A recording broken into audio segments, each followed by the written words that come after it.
Welcome back to Refrigerants. The question today is, what is the molecular weight of methane?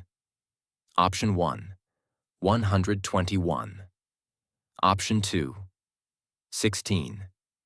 Option 3, 85th. Option 4th, 88. The correct answer is 16.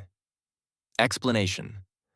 One molecule of methane contains one carbon atom with an approximate atomic weight of 12 atomic mass units and 4 hydrogen atoms, each with an approximate atomic weight of 1 atomic mass unit.